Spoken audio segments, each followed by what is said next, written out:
ও দাড়ি কামানেওয়ালা ভাইরা, ও বেপরদাওয়ালা ভাই বোন মারা, ও গুনাহগার বাবারা, আর কয়দিন বাহাদুরি করবি? এই ছাত্র জনতার আন্দোলনে কত যুবকের লাশ চলে গেল। ওরে বাবা, তুমি আগামী বছর বাঁচার কোনো গ্যারান্টি নাই। এখনো সময় আছে, যদি তওবা করে আমার আল্লাহকে ডাক দাও, দয়ার মালিক। এই ময়দানে আমার মতো গুনাহগার কেউ নাই। আমার গুনার খবর আমার মা বাবা ভাই বোন স্ত্রী পুত্র কেউ জানে না। যদি আমার অপরাধের খবর আমার স্ত্রী জানতো, আমারে ঘরে ঢুকতে দিত না, আমাকে স্বামী বলে গ্রহণ করত না। আমার অন্যায়ের খবর যদি মা বাবা জানতো, সন্তান বলে পরিচয় দিত না। আমার অপরাধের খবর যদি আমার ভাই জানতো, ভাই বলে পরিচয় দিত না। আমার মাওলা যে কত দয়ার মালিক। আল্লাহ কইরে গোলাম, আমি তোরে বড় আদর করে বানাইছি। আমার কোনো ছেলে নাই, মেয়ে নাই, আমি তোরে মোহাব্বত করে বানাইছি। আমি আল্লাহ তোরে কত নেয়ামত দিলাম। আমার দেওয়া নেয়ামতের পানি, আমার দেওয়া বাতাস, আমার দেওয়া সূর্যের আলো চাঁদের আলো ভোগ করো বান্দা। আমার দেওয়া কত নিয়ামত তোরে দিলাম, এগুলো খাইয়া যদি নাফরমানি করো, গুনাহ তো কম করো নাই। আমি আল্লাহ জানি তুই কোন রাতে কখন কোথায় কি পরিমাণ গুনাহ করেছো, অন্ধকারে কি গুনাহ করেছো আমি জানি। দুনিয়ার কেউ না জানলেও আমি মাওলায় জানি। হাতের দ্বারা কয়টা গুনাহ করছো কেউ না জানলে আমি আল্লাহ জানি। চোখের দ্বারা কয়টা গুনাহ করেছো কেউ না জানলেও আল্লাহ বলে আমি জানি। এরপর আমি রাগ করিয়া পানি বন্ধ করি নাই, বাতাস বন্ধ করি নাই। তোর অন্যায় দেখার পরও আমি তোরে ঘুমের ঘরে পারতাম মেরে ফেলতে, মারি নাই।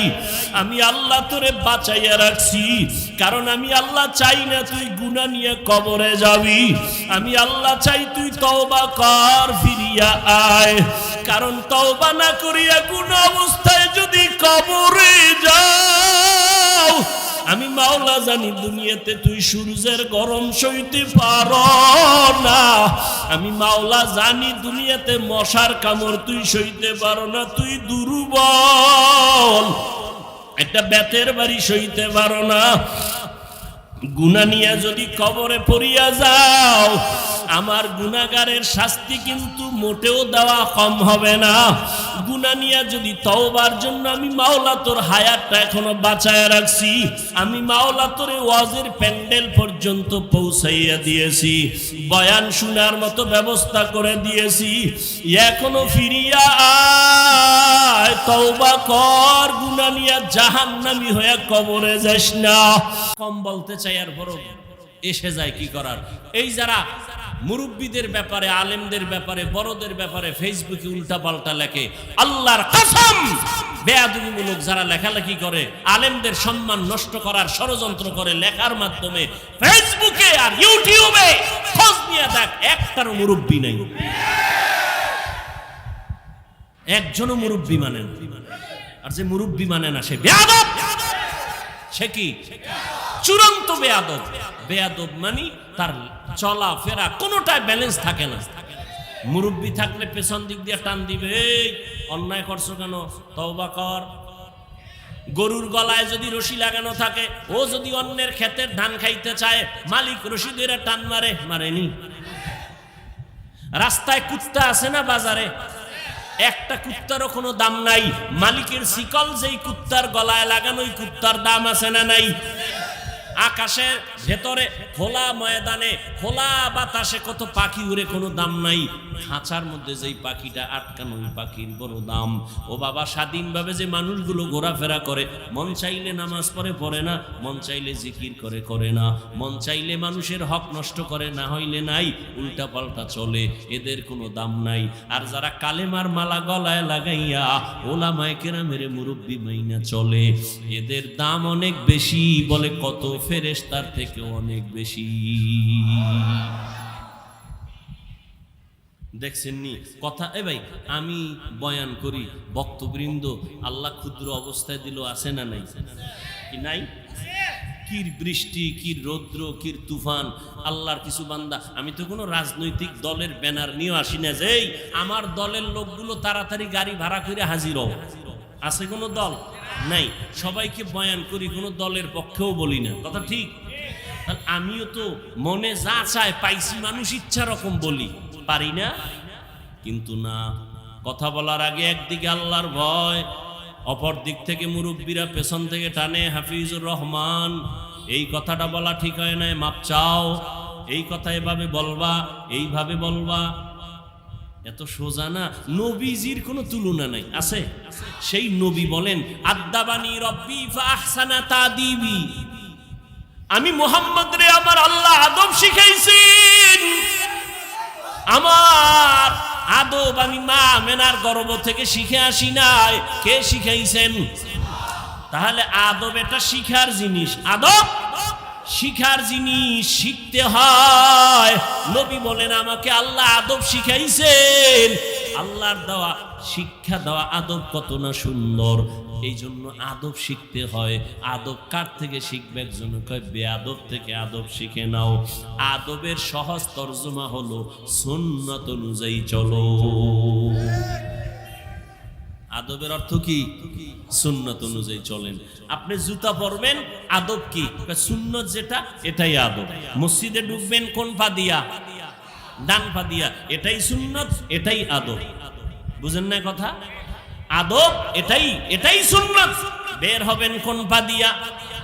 বাম পা দিয়া। বাম পা দিয়া বের হবেন, দোয়া পড়বেন, আর জুতার ভিতরে পাও যখন ঢুকাবেন, ডান পাও আগে ঢুকাবেন। ডান পাও এটা কেমনে করবেন? মসজিদ থেকে বের হইতে হইব বাম পাও দিয়া, জুতায় ঢুকাইতে হইব আগে কোন পাও? এটার বিশাল ফ্যাস লাগিয়ে গেছে। বের হব বাম পা দিয়া, ডান পাও জুতায় ঢুকামু কেমনে? কয় জুতা দুইটা আগে নিচে রাখ, জুতাটা ফালাইয়া ডান পাও ঢুকাইবি হবে না, বাম পা ঢুকাবি হবে না। জুতাটা রাইখা পাও দুইটা জুতার উপরে রাখো, বাম পাও ডান পাও। এরপরে আল্লাহর নবীর উপরে দরুদ পইরা দোয়া করো, কারণ যেই দোয়ায় দরুদ নাই ওই দোয়ার কবুলিয়ত নাই। এজন্য তুমি বের হও খালি জেলাফির সময় দরুদ, মসজিদ থেকে বের হও দরুদ, যত দোয়া আছে দরুদ আছে। দরুদ ছাড়া দোয়া কবুল হবে না। বের হইছো বাম পা দিয়া, বাম জুতার উপরে রাখো পা, রাখার পরে ডান পা বের করে ডান জুতার উপরে রাইখা এরপরে ডান পাও জুতায় ঢুকাও, আর দোয়া পড়ো বিসমিল্লাহি ওয়াসসালাতু ওয়াসসালামু আল্লাহুম্মা ইন্নী আসআলুকা মিন ফাদলিক। এখানে শেষ না, এবার ডান পাও ঢুকছেনি, কথা কয় না। এরপরে কোন পাও ঢুকবে? এবার দোনো পাও ঢুকছেনি, দৌড় দিস না, দাঁড়া। আদব হইল সুন্নত হলো ডান পাও দিয়া কদম শুরু করবি। বাম পা না ডান পা? এই সুন্নত না মানলে সুন্নি। হ্যাঁ, সুন্নতের খবর নাই সুন্নি। जिंदगी में बंदगी तू करना है, जिंदगी में बंदगी तू करना है, जिंदगी में बंदगी शर्मिंदा है, जिंदगी में बंदगी शर्मिंदा है। যুবক ভাইরা একটু বসবানি, অধিক সাওকা তোমরা কও না যুবকেরা বসবা না যাবা গা আগি? এই যুবকেরা কথা কও, বসবানি না চলে যাবা? হ্যাঁ, আল্লাহ সবাইকে কবুল করো। আমি সবসময় যুবকদের পক্ষেই কথা বলি না, আল্লাহ যুবকদের কবুল করো। যুবক ঠিক, সমাজ ঠিক, ঠিক নেই? আর যুবকের ঠিক করার জন্য ওলামায়ে কেরাম লাগবে, কথা ঠিক না? এজন্য ওলামায়ে কেরাম ঠিক, যুবক ঠিক, যুবক ঠিক, সমাজ ঠিক, সমাজ ঠিক, দেশ ঠিক। আল্লাহ সবাইকে কবুল করেন। दुनिया में हो दुनिया का तलबगार ना हो। এই যুবক ভাল লাগেনি? একতারা হইলে মজা হইতো না? তোরা তো আবার একতারা ছাড়া ভাল লাগে না। এক যুবক মোবাইলে হিন্দি গান শুনে, বাংলা শুনে না, না পাকিস্তানের রাজাকার, এই জন্য হিন্দি শুনে শুনে তো শুনে আবার লাফায়। কেউ যুবক লাফাও কেন, কয় নাচি, কেন কয় গান শুই না, কয় অর্থ জানুনি, আব্বাও জানে না আমিও জানি না, তো লাফাও কেন, কয় মজা লাগে। কি লাগে? এখন সেই মজার গানও নাই। এখন যে আমরা গজল বলি, এও গানের সেই আগের শুরু হয়ে গেছে। মানুষের গজল গাইতাম আগে, ছোটবেলা শুনতাম কলিজার টুকরা আইনুদ্দিন আল আজাদ, এরকম বহু শিল্পীদের আল্লাহর বান্দারা গজল গাইতেন, নাত হামদে বাড়ি তাআলা পড়তেন, কলিজা ঠান্ডা হতো। কবরের আযাবের গজল শুনতাম, চোখের পানি পড়তো। আর এখন একতারা না বাজাইলেও গান এমন ধাক্কা লাগে, মনে হয় যেন একতারার সাথে মিলে যায়। আল্লাহ হেদায়েত দান করুন। অলিপুরি সাহেবের একটা বয়ান সেদিন শুনলাম, তিনি বলছেন ইসলামী সঙ্গীত বলা জায়েজ নাই, সঙ্গীত শব্দ ইসলামের বেলায় ব্যবহার নিষেধ। ভাইরা আমার, দোয়া করি অলিপুরি সাহেবের জন্য, আরো যারা এই ময়দানে খেদমত করছেন, যাদেরকে বাতিলরা নাম শুনলে ভয় পাইতো, আল্লাহ পাক যাদের নিয়ে গেছেন তাদের জান্নাতে মাকাম বাড়ায় দেন। যারা এখনো আছেন, আল্লাহ তাদের হায়াতে বরকত দান করেন, সুস্থতার নিয়ামত আল্লাহ বাড়ায় দেন। এই আমরা হুজুরেরা কিন্তু এক, তোমরা মাদক দিবইয়া কিলাকিলি করো কেন? তুমি যদিও দেখো টুপি আলাদা, কিন্তু অন্তর এক। অন্তর কি এক? খবরদার, তুমি শরবতের মধ্যে যত রং দেখো, কোন শরবত লাল, কোন শরবত হলুদ, কোনটা একটু সবুজ আছে না, সবগুলোই কিন্তু শরবত। আমরা আলেমরা যেই লাইনে হই না কেন, এক জায়গায় দেখা হইলে বুকে বুক লাগাই, দাওয়াত দিয়ে আসেন, এক জায়গায় এক প্লেটে খাই, তখন কিন্তু মায়ার এক টার্গেট হয়ে যায়। আমরা যে লাইনের হই, আমরা সবাই নবীর ওয়ারিস, আমরা উলামা। তুমি মাদক দিব কিলাকিলি কইরা তোমার ক্ষতি করে লাভ কি রে বাবা? না, এ দূরত্ব বন্ধ করো, কলিজা দিয়া দোয়া করো। আলেম দেখলে দোয়া নিও, দোয়া নিও, দেখলে সালাম দিও, দোয়া নিও। কার দোয়া কখন তোমার কপালে লেগে যাবে বলা যায় না। এরে যুবক, আল্লাহর মোহাব্বত অন্তরে জমা করে নাও, দুনিয়া পিছে ফেলে দাও। ও আল্লাহর বান্দারা, সার্টিফিকেট না থাকলে না খায় মরবা, এই কথা সম্পূর্ণ মিথ্যা। রিজিকের মালিক চাকরি না, সার্টিফিকেট না, একমাত্র আল্লাহ। दुनिया में हो दुनिया का तलबगार न हो, बाजार से गुजर हो खरीदार न हो।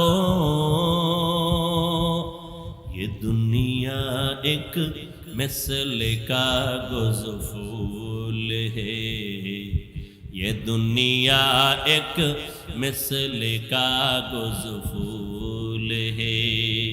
जिंदगी में बंदगी तू करना है, जिंदगी में बंदगी तू करना है। जिंदगी बे बंदगी शर्मिंदा है, जिंदगी बे बंदगी शर्मिंदा है।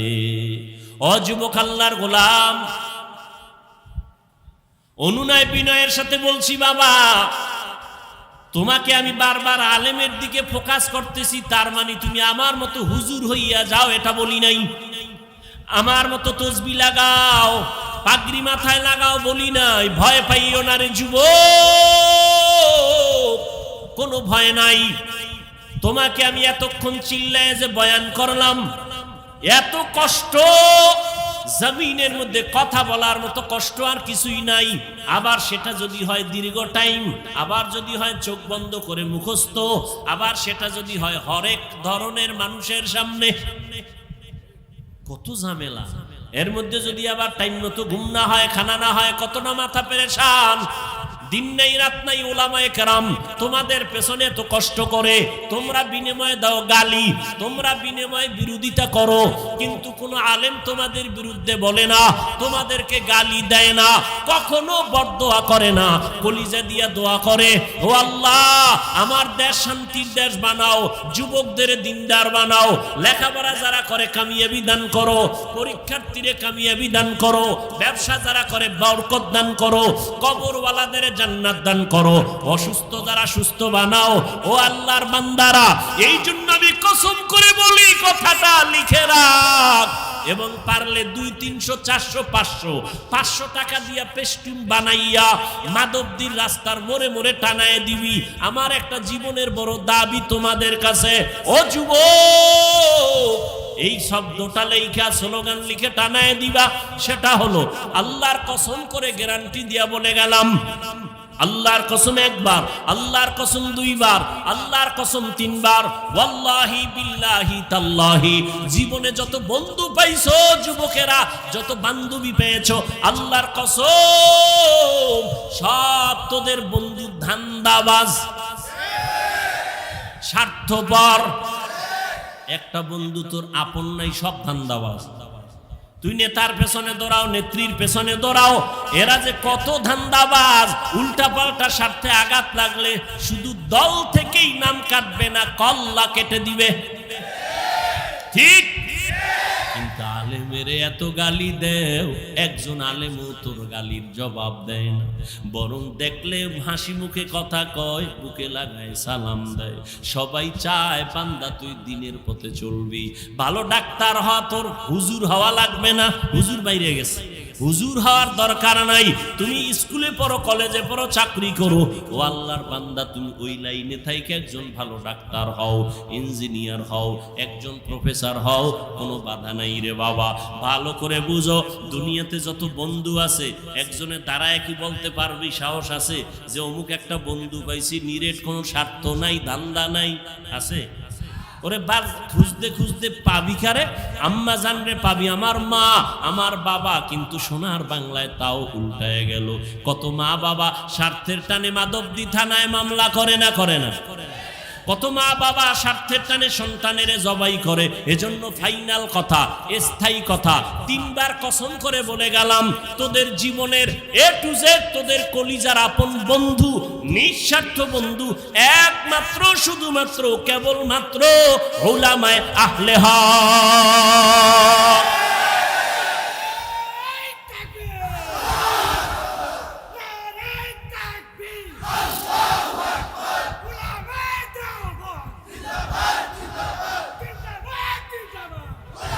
ভাইরা আমার, উলামায়ে কেরাম সাইনবোর্ড লাগাও, টানায় দাও, জীবনের পিওর নিঃস্বার্থ বন্ধু উলামায়ে আহলে হক, এই কথা লিখে ব্যানার লাগাও সব জায়গায়। আর সব বন্ধু ধান্দাবাজ, সব বন্ধু স্বার্থপর, উলামায়ে কেরাম নিঃস্বার্থ। এই বয়ান সারা রাত করলে শেষ হবে না। আমি আল্লাহর কসম করে বলি, উলামায়ে কেরাম এই দেশকে যা দিয়েছে, এই জাতিকে যা দিয়েছে, কোন নেতা তা দিতে পারে নাই, কোন নেত্রী তা দিতে পারে নাই। উলামায়ে কেরাম কলিজা দিয়ে, জীবন দিয়ে, জান দিয়ে সবকিছু দেশের জন্য, জাতির জন্য করেছে নিঃস্বার্থভাবে, কেউ তা করতে পারে না। কিন্তু দুনিয়াদারেরা আলেমদের সাথে করেছে গাদ্দারি। কি করেছে? কোন মায়ের সন্তানের বুকের পাটা শক্ত থাকলে দাঁড়া। আমি চ্যালেঞ্জ দিচ্ছি, উলামায়ে কেরাম এই দেশকে যা দিয়েছে কেউ তা দিতে পারে নাই নিঃস্বার্থভাবে।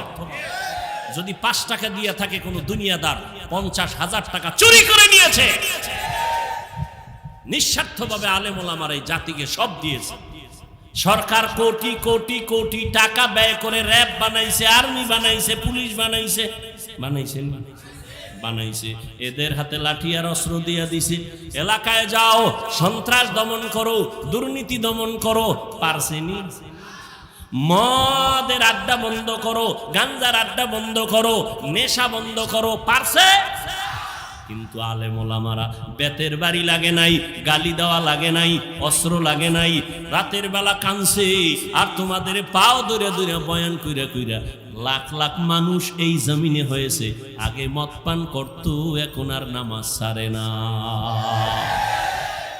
বানায় বলতেছি, সত্য কথাটা স্বীকার কর, মানো আর না মানো, কারণ সবাই মানবে এটা কথা। আরে আবু জাহিল্লা মানে না নবীর বয়ান, যে নবীর কোনো গুনাহ নাই, সেই নবীর বয়ানেও কালেমা পড়ে না। যে নবীরে দেখলে কলিজা ঠান্ডা, ওই নবীরে 13টা বছর দেখলো, বয়ান শুনলো, এরপরও কালেমা পড়ে না। কে? আবু জাহাল। এটার নাম কফাল। সবার কপালে হেদায়েত আসবে না। আর একজন আল্লাহর বান্দা, 27 বছর বয়স। কত? বুড়া না যুবক? যুবকেরা ভালো করে শোন, 27 বছরের যুবক তরবারি নিয়ে যায় নবীজির কল্লা কাটার জন্য। তরবারি নিয়া কল্লা কাটতে গিয়া ইসলামের বড় সৈনিক হয়ে দাঁড়ায় গেল। তরবারি নিয়া ডাক দিয়া কয়, মুহাম্মদের বিরুদ্ধে যদি কথা বলতে চাও, মুহাম্মদের আর লাগবে না, আমি ওমরের তরবারিটাই যথেষ্ট। বুড়া না যুবক? ও যুবক, ভালো করে শুনো, পায়ে ধরে ধরে ধরে ধরে কথা বলতে যে কি কষ্ট। 5 মিনিট বক্তব্য দিলে আবার একটু চা খায়, পানি খায়। দেখি তো আমরা ওলামায়ে কেরামের কোনো চিন্তা নাই, দিন নাই রাত নাই, পায়ে ধরে ধরে বয়ান করি। একবার ওই যে এতক্ষণ কষ্ট করে চিল্লায় বয়ান করলাম, ও আল্লাহর বান্দারা, একবারও কিন্তু বলি নাই কওমি মাদ্রাসায় না গেলে জাহান্নামে যাইবা, তাবলীগ না করলে জাহান্নামে যাইবা, পাঁচকল্লি মাথায় না দিলে জাহান্নামে যাইবা, চরমনাই না গেলে জাহান্নামে যাইবা, উজানি না গেলে জাহান্নামে যাইবা। একবারও বলি নাই স্কুল ছেড়ে দাও, মাদ্রাসায় আসো, তাও বলি নাই। ও বাবারা, কি বলতে চাই, জীবনে যতদিন বাঁচবা গোলামি করবা, আল্লাহর আদর্শ মানবা, মদিনা। তুমি ডাক্তার হও, ইসলাম বাধা দেয় না, ডাক্তার হও, ইঞ্জিনিয়ার হও, প্রফেসর হও, তবে দাবি আমার বেয়াদব হইও না। তোমার ব্যবহারে যেন কখনো কোনো আলেম কষ্ট না পায়, তোমার ব্যবহারে যেন মা বাবা কষ্ট না পায়, তোমার আচরণে যেন কোনো মুরব্বী কষ্ট না পায়। আদর্শ ডাক্তার যদি হইতে পারো, শুধু মাধবদী না, গোটা দেশের মানুষ মাথায় নিয়ে সম্মান করবে। কি ডাক্তার হইতে পারলে? আদর্শ ডাক্তার যদি হতে পারো, আদর্শ ইঞ্জিনিয়ার হও, সম্মান সারা দেশের মানুষ করবে। আদর্শ প্রফেসর হও, সম্মান সারা দেশের মানুষ করবে। আর যদি বেয়াদব হও, প্রফেসর কিন্তু কি, ঢাকা কলেজের ক্লাসে ঢুইকা ছেলে মেয়েরা বসে, কানের মধ্যে হেডফোন লাগানো, প্রফেসর ঢুইকা কয়, আমারে চিনোস নি? হ্যাঁ স্যার চিনি। আমার নাম কি জানো নি? কয় জানি। বলো। কয় বেদ্যবি হবে। প্রফেসর ডাক দিয়া কয়, আমার নাম আহমদ শরীফ। নাম কি? কথা কয় না। ঢাকা কলেজের প্রফেসর বলে, আমার নাম আহমদ শরীফ, এমবিবিএস ডাক্তার। কিন্তু আল্লাহর জালেম বলছে দেশে পর্যন্ত থাকতে পারে নাই, ডাক্তার হইতে বলছি কিন্তু বেয়াদব হইতে বলি নাই। আমার দাবি ডাক্তার হও, বেয়াদব হইও না, ইঞ্জিনিয়ার হও, বেয়াদব হইও না, একজন প্রফেসর হও, বেয়াদব হইও না। তোমার ব্যবহারে যেন মা বাবায় খুশি হয়, আলেম খুশি হয়, মুরব্বীরা খুশি হয়, তাহলে তোমাকে দেশের মানুষ সম্মান করবে। মরিয়া গেলে তোমার নামে সুন্দর ইতিহাস লেখা হবে। কবি নজরুলের ইতিহাস আছে না নাই? তোমরা যুবক বাবারা বড় না, সম্মান করো না। তোমার মতো সারা রাত মোবাইলে আকাম করলে কবি নজরুল হতে পারতো না? পারতো? সম্মানের ডাক্তার হতে চাও তো বাবা? যুবকদের বলছি, সম্মানের জীবন চাও না? এই আরে টাকা তো সুইপারও কামাই করে না? ওই টাকা চাই না, সম্মানের টাকা চাই, ইজ্জতের জিন্দেগি চাই। কি মানুষ সম্মান করে, টাকা দেয়, খাওয়ায়, আর পর ভুল হয়ে গেছে মাফ করে দেন, সম্মান ঠিক মতো করতে, এর থেকে আর কি জিন্দেগি চাও? এই সম্মান কে দিছেন? আল্লাহর দেওয়াটা টিকে বেশি, নিজে তৈরি করলে ওটা থাকে না। চেহারা কালো, বিউটি পার্লারে গিয়ে সুন্দর যদি নিজে নিজে হতে চাও, আর কতক্ষণ? বৃষ্টি আইলে শেষ, পানি ভরলে শেষ, রোদের তাপ লাগলে আরো শেষ, ঠিক নি? আর আল্লাহ যারে সুন্দর বানায় দিছে, এটা কোনো বিউটি পার্লার লাগবে না রে বাবা। এরে যুবক, আদর্শ জীবন যদি চাও, সম্মানের জীবন যদি চাও, স্কুল কলেজে পড়িয়াও সম্মানের জীবন যদি চাও, লিখে রাখ, দুইটা পুঁজি লাগবে। কয়টা? একটা হলে আর একটা নাই তো হবে না, দুইটা লাগবে, লিখে রাখো। 1 নাম্বার পুঁজি সুস্থতা, 2 নাম্বার পুঁজি সুন্দর চরিত্র। তোমার চরিত্র ভালো কিন্তু তুমি কি অসুস্থ, কোন জায়গায় চাকরি টিকবে? টিকবে? আচ্ছা তুমি সুস্থ কিন্তু চরিত্র খারাপ, টিকবে কোথাও চাকরি? কেউ নিবে না। কিন্তু সুস্থতাও লাগবে, চরিত্র সুন্দর লাগবে। এই দোনোটাকে জবাই করনেওয়ালা হাতিয়ারের নাম মোবাইল। মোবাইল তোমার চরিত্রটারও জবাই করছে, এই মোবাইল তোমার সুস্থতাটারেও নষ্ট করে ফেলছে।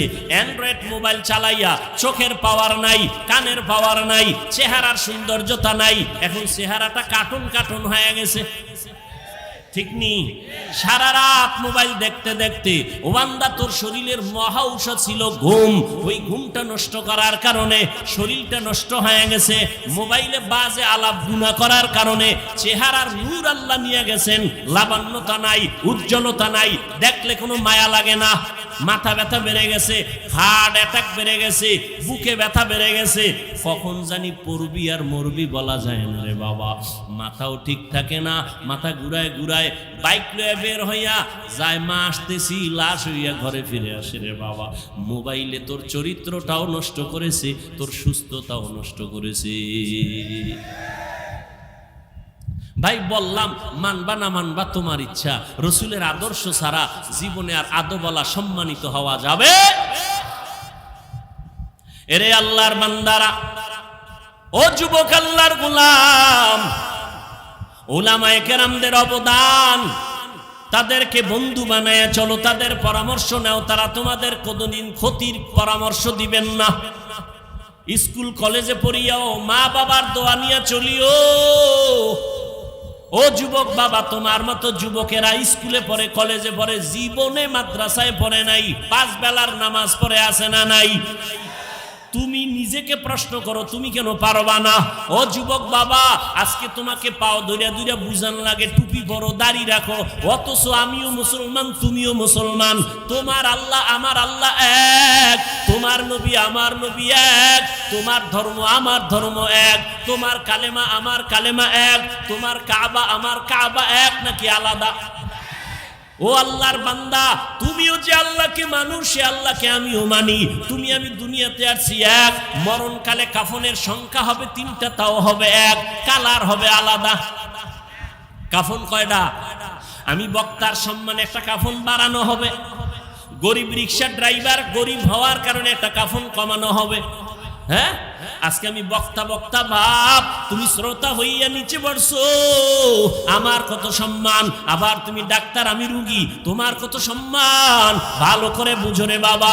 কিন্তু যেদিন সাদা কাফনের ভেতরে ঢুকবি, ওই দিন কি থাকবে কে বড় কে ছোট? কাফনে লেখা থাকবে বড় হুজুরের লাশ, কালার সব হবে এক। বড় হুজুরের কালার যেমন, মুসল্লির কাফনের কালারও তেমন, বক্তার কাফনের কালার যেমন, শ্রোতাদের কাফনের কালারও তেমন। ওরে কে মালিক, কে গোলাম, কে ইমাম, কে মুক্তাদি, কে ডাক্তার, কে রুগী, কাফনে ঢুকলে আর লেখা থাকবে না, সবার লাশ একাকার হয়ে পড়ে থাকবে। এরপরে কবরের সাইজও হবে এক, কবরে রাখার পরে প্রশ্ন হবে 3টা, তাও হবে এক। রবের পরিচয় দাও, ধর্মের পরিচয় দাও, রহমাতুল্লিল আলামিনের পরিচয় দাও। এই 3টা প্রশ্ন আমাকেও করা হবে, তোমাকেও করা হবে রে যুবক বাবা। ওই 3টা প্রশ্নের জবাব যারা দিবে, তাদের কবর হবে রওজাতুম মির রিয়াজিল জান্নাহ। আর যারা জবাব দিতে পারবে না, তাদের কবর হবে হুফরাতুম মিন হুফারিন নার, জাহান্নামের টুকরা। তবে কারা জবাব দিতে পারবে? আমি হুজুর, মাওলানা, কোনো গ্যারান্টি নাই। যদি আমি হুজুর হইয়া জবাব দিতে পারবো, গ্যারান্টি থাকতো, তাহলে আমার নবী কাঁদতেন না, আবু বকর জান্নাতের টিকিট হাতে নিয়ে কান্না করতেন না। ওমরের মতো বান্দা, যাকে দেখলে শয়তান বড় ভয় পায়, ওই ওমরও চোখের পানি ছেড়ে কাঁদেন। ও ওমর, আপনি কাঁদেন কেন? ওমর বলে, আমি আল্লাহর আযাবের বড় ভয় পাই। ভাই, হাসরের কঠিন সময় সূর্যের গরম, জমিনটা হবে তামা, জাহান্নামের আগুনের গরম। ওদিকে আমার আল্লাহ পাক রাগান্বিত আওয়াজ দিবেন, লিমানিল মুলকুল ইয়াউম লিল্লাহিল ওয়াহিদিল কাহ্হার। আল্লাহ বলবে, ও দুনিয়ার নেতারা, ও টাকাওয়ালা, ও ক্ষমতাওয়ালারা, আজকে এই ময়দানে তোমাদের রাজত্ব কই? দুনিয়াতে কত বাহাদুরি করছো, নেতাগিরি করেছো, আজ আমার আদালতে দাঁড়াও। নবী বলেন, আমার আল্লাহ রাগান্বিত আওয়াজটা যখন দিবেন, হাসরের ময়দানটা থরথর করে কেঁপে উঠবে, নবীদের চোখের কোঠায় পানি, সমস্ত হাসরের মানুষগুলো উলঙ্গ দাঁড়ানো থাকবে, নারীরাও উলঙ্গ, পুরুষেরাও উলঙ্গ। নবীদের কান্নার আওয়াজ, ও আল্লাহর বান্দারা, আবু বকর কাঁদেন কেন? আল্লাহর আদালতে কেমনে দাঁড়াবো? জান্নাতের টিকিট পাইয়াও যদি তারা কান্না করেন, তাদের এত সুন্দর আমল, তাদের এত সুন্দর ইখলাস, তাদের এত সুন্দর তাকওয়া, তাদের এত সুন্দর তাহাজ্জুদ, তাদের এত সুন্দর তেলাওয়াত, তাদের এত সুন্দর আল্লাহর হক আদায়, তাদের বান্দার হক এত সুন্দরভাবে আদায় করে, এরপরও জান্নাতের সুসংবাদ পাইয়াও যদি তারা কান্না করেন, ও মাদবদীর মুসলমান ও যুবক, ও পর্দার আড়ালের মা বোনেরা, ও বৃদ্ধ বাবাজিরা, তোমার আমার তো নামাজ নাই, তোমার আমার রোজা নাই, তোমার আমার জিকির নাই, তেলাওয়াত নাই, পর্দা নাই, হালাল হারামের ভেদাভেদ নাই, টুকটাক যে আমল করি এটাও তো আসলে আল্লাহর জন্য করতে পারি না। নামাজ পড়ি মানুষকে দেখাবার জন্য, বয়ান করি মানুষকে দেখাবার জন্য, তেলাওয়াত করি দেখাবার জন্য। সাহাবায়ে কেরাম জান্নাতের টিকিট পাইয়া ইখলাসের আমল নিয়েও যদি কান্না করতে পারেন, তাহলে তোমার আমার আমল নাই, ইলম নাই, গুনাহ আর গুনাহ আর গুনাহ। চোখ দুইটা বন্ধ করে একটু তাকাও, জীবনে হাতের দ্বারা কত গুনাহ করেছো রে বাবা। চোখ বন্ধ করে একটু দেখো, এই বয়সের চোখের দ্বারা কত গুনাহ করেছো। হাতের দিকে তাকায় দেখো, গুনার কারণে মনে হয় হাত দুইটা নাপাক, গুনার কারণে জিহ্বাটা নাপাক হয়ে গেছে, গুনার কারণে অন্তর নাপাক। এরপরেও তো কি পরিমাণ কান্না করা উচিত? তোমার চোখে আমার চোখে কোনো কান্না নাই। কপাল এত খারাপ হয়ে গেল, নিজেও কাঁদো না, অন্যে যদি কান্না করে তাও সইতে পারো না। কপাল এত খারাপ হয়ে গেছে, আল্লাহ তোর উপরে এত বেজার, মা বাবা তোর উপরে এত বেজার, আজকে নিজেও নামাজ পড়ো না, অন্যে নামাজ পড়ে তাও পছন্দ করো না। এত নিমক হারাম কপাল খারাপ কেন তোমার? নিজেও দাড়িটা রাখতে পারো না, অন্যে দাড়ি রাখবে তাও পছন্দ করো না। নিজেও হালাল খাও না, অন্যেরা হালাল খায় তাও পছন্দ করো না। নিজেও পর্দা করো না রে বাবা, অন্যেরা পর্দা করবে তাও পছন্দ করো না। এই অবস্থায় যদি আজরাইল এসে হাজির হইয়াই যায়, আর যদি রূহটা নিয়ে টান দেয়, নবী বলেন জ্যান্ত বকরির চামড়া খুললে যেমন কষ্ট, গুনাহগারের জান কবজের কষ্ট আরো কঠিন হবে। ও দাড়ি কমানেওয়ালা ভাইরা, ও বেপরদাওয়ালা ভাই বোন মারা, ও গুনাহগার বাবারা, আর কয়দিন বাহাদুরি করবি? এই ছাত্র জনতার আন্দোলনে কত যুবকের লাশ চলে গেল। ওরে বাবা, তুমি আগামী বছর বাঁচার কোনো গ্যারান্টি নাই। এখনো সময় আছে, যদি তওবা করে আমার আল্লাহকে ডাক দাও, দয়ার মালিক। এই ময়দানে আমার মতো গুনাহগার কেউ নাই। আমার গুনার খবর আমার মা বাবা ভাই বোন স্ত্রী পুত্র কেউ জানে না। যদি আমার অপরাধের খবর আমার স্ত্রী জানতো, আমারে ঘরে ঢুকতে দিত না, আমাকে স্বামী বলে গ্রহণ করত না। আমার অন্যায়ের খবর যদি মা বাবা জানতো, সন্তান বলে পরিচয় দিত না। আমার অপরাধের খবর যদি আমার ভাই জানতো, ভাই বলে পরিচয় দিত না। আমার মাওলা যে কত দয়ার মালিক। আল্লাহ কয় রে গোলাম, আমি তোর বড় আদর করে বানাইছি। আমার কোনো ছেলে নাই, মেয়ে নাই, আমি তোরে মোহাব্বত করে বানাইছি।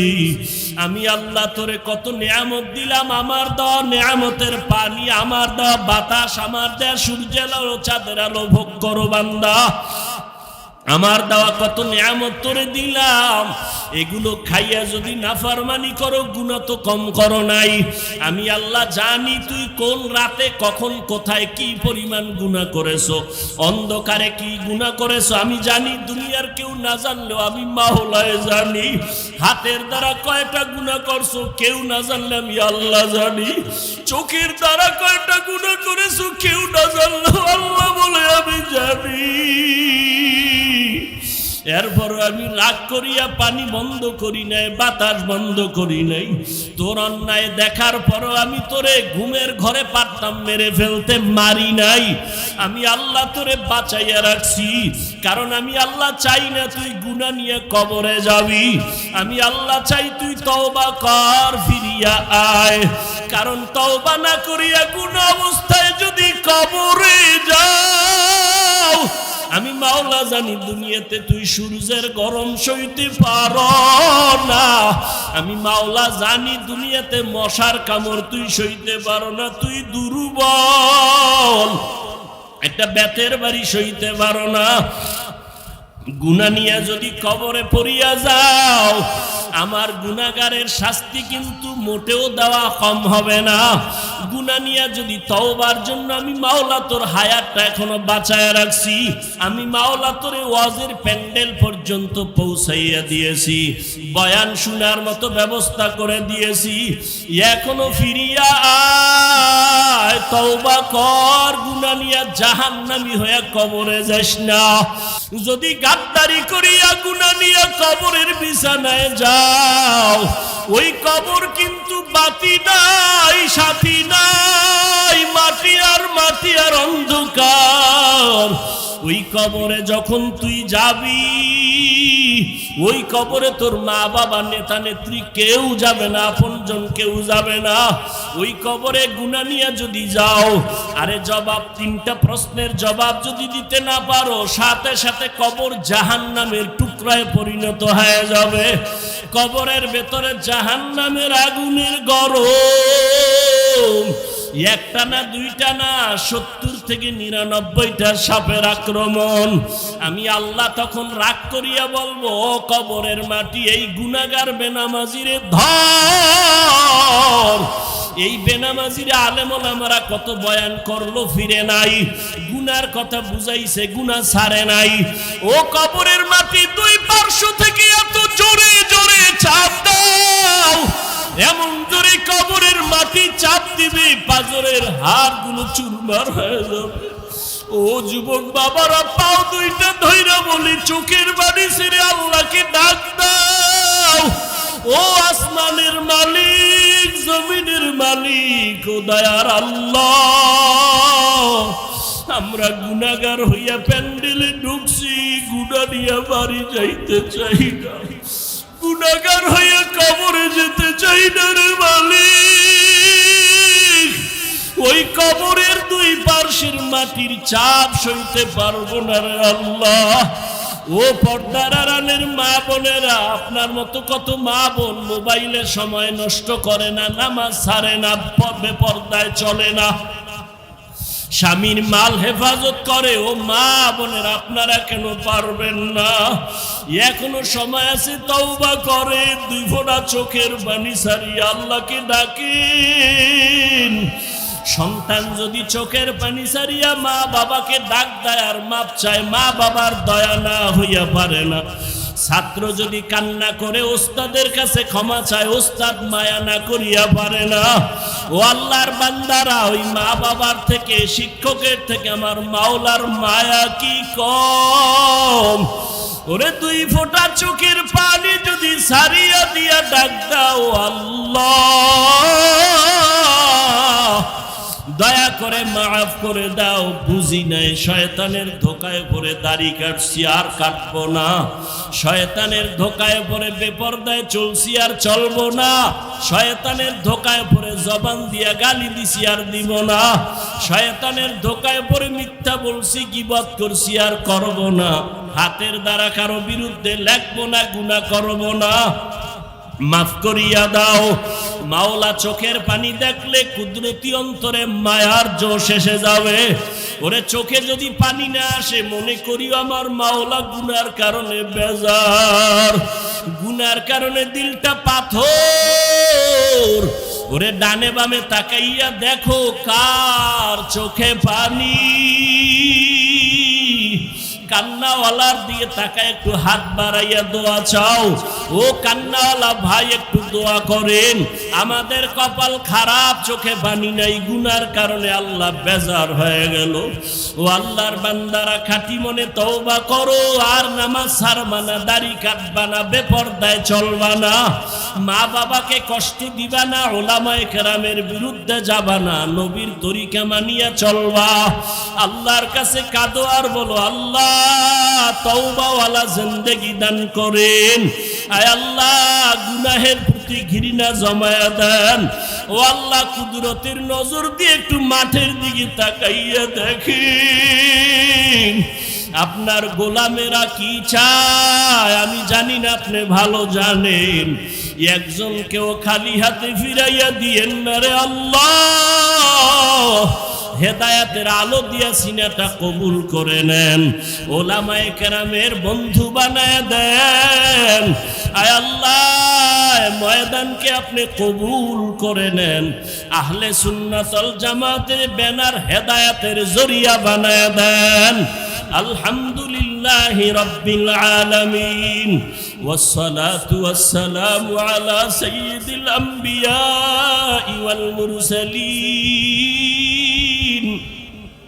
ওয়া আলা আলিহি ওয়া আসহাবিহি আজমাইন ইয়া আরহাম।